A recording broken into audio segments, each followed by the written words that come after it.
salaamullaahi calaykum waraxmatullaahi wabarakaatu kulanti wacan oo wanaagsan daawadayaal idil ahaantiinba kusoo dhawaada warka warbaahinta badweyn wararka waxaa idinla socodsiinaya anigoo ah maxamed cabdirashiid qodobada wararkeena ugu door korona waxaa ka mid ah madaxweyne farmaajo oo si degdeg ah ugu yeeray siyaasiyiinta iyo odayaasha beesha habargidir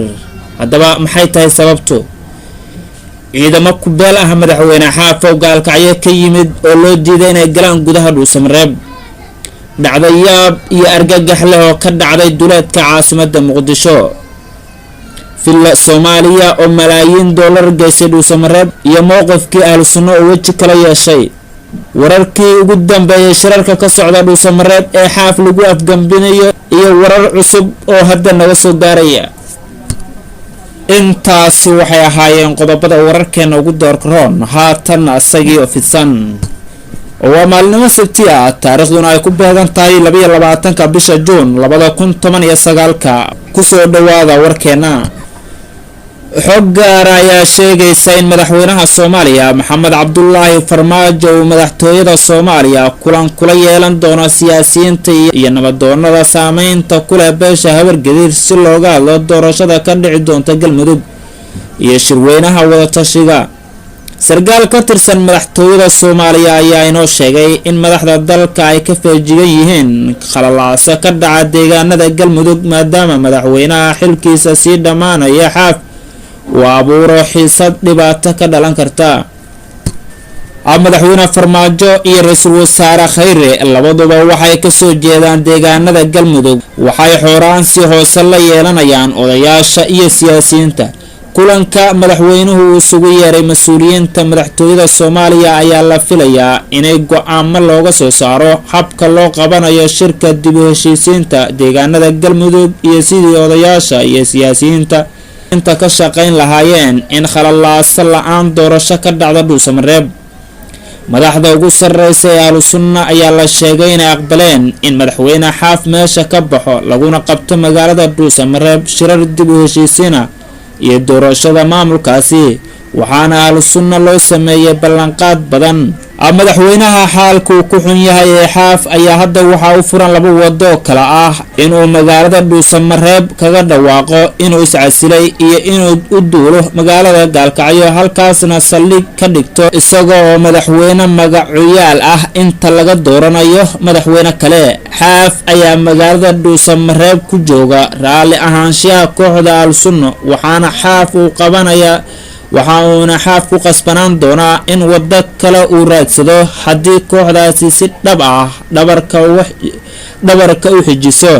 dowladda federaalka Soomaaliya waxaa ka go'an inay dhawaan la qabto doorashada maamulka Galmudug meeshana uu ka baxo madaxweynaha maamulkaasi Galmudug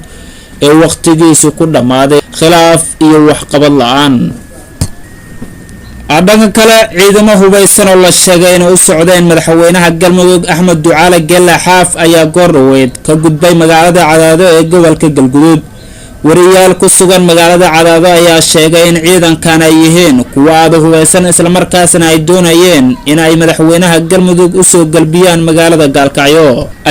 madaxweynaha Galmudug ayaa mas'uuliyiinta dawladda ee ku sugan magaalada Dhuusamareeb ku eedeeyay inay faragelin ku hayaan maamulka Galmudug isla markaasna ay doonayaan inay carqaladeeyaan hanaanka shaqo ee maamulkaasi qaar kamid ah bulshooyinka magaalooyinka Cadaado iyo Gaalkacyo ayaa ka soo horjeeda faragelinta dawladda dhexe ee ku aadan doorashada maamulkaasi Galmudug daawadayaal halka aad weli nagala socotaan waa warbaahinta badweyn fadlan haddii aad ku cusub tahay channelkeena subscribe dheh gambaleelkana furo si ay ku soo gaaraan mar walba iyo had walba wararkeena kala duwan ee aan soo galino haddii aad u yiraahdo halkan dhacdayaab iyo argagax leh oo ka dhacday duleedka Muqdisho dhacdadan ayaa ka dhacday deegaanka Goboley ee duleedka magaalada caasimadda Muqdisho kadib markii nin hubeysan midi ku dilay xaas ay horey u kala tageen marxuumada ayaa waxa lagu magacaabi jiray Deeqa Cabdullaahi sida ay wakaalada wararka badweyn Times u sheegeen dad deegaanka ah oo qariyay magacooda sabab la xiriira dhanka ammaanka sidoo kale ninka dilka geystay oo magaciisa lagu soo koobay Owdhiciso ayaa la sheegay inuu dhaawac daran u geystay Ahada Yuusuf oo ah marxuumada hooyadeed. Allah u naxariistay Deeqa ayaa wiil iyo gabar u dhashay ninkaas, balse waxa haatan qabay nin kale oo uur u lahayd sida uu inoo xaqiijiyay dadka deegaanka. wararka qaar ayaa sheegaya in ninka falka dilka ah geystay iyo haweeneydaasi ay ahaayeen qaraabo dhow, gaar ahaan ilma adeer. sidoo kale wararka ayaa intaas ku daraya in arrintan ay sababtay muran ka dhashay dhul ku yaala halkaasi. dhinaca kale, ciidamo ka tirsan kuwa ammaanka goboley ayaa la sheegay in markii dambe ay gacanta ku dhigeen ninkii ka dambeeyay dilka, una taxaabeen xabsi ku yaala gudaha deegaankaasi. ilaa iyo hadda ma jirto cid ka hadashay dhacdadan murugada badan ku reebtay dadka deegaanka. muddooyinkii lasoo dhaafay waxaa caasimada ka dhacayay falal argagax leh oo intooda badan salka ku haya arrimo qoyseed. dhanka kale, xog gaar oo ay heshay wakaalada wararka Badweyn ayaa sheegaysa in madaxtooyada Soomaaliya ay lacaga aad u badan ku bedeshay mowqifkii Al-Sunna ay kula safnaayeen madaxweynaha Galmudug Axmed Ducaale Gelle Xaaf. wafdi uu hogaaminayo wasiirka wasaaradda arrimaha gudaha xukuumadda Soomaaliya Cabdi Maxamed Sabriye oo shalay ka degay magaalada Dhuusamareeb ayaa maamulka Al-Sunna ku wareejiyay lacag cadadkeeda lagu sheegay 5 milyan oo doolarka Mareykanka. lacagtan oo kaash ahayd ayaa gabi ahaanba bedeshay fikirkii Al-Sunna ee waqtiga doorashada Galmudug oo markii hore madaxweyne Xaaf ay garab taagnaayeen. Al-Sunna ayaa ogolaatay in doorashada Galmudug ay waqtigeeda ku dhacdo, waxaana lacagaha 5 milyan ah lagu wareejiyay. sidoo kale jira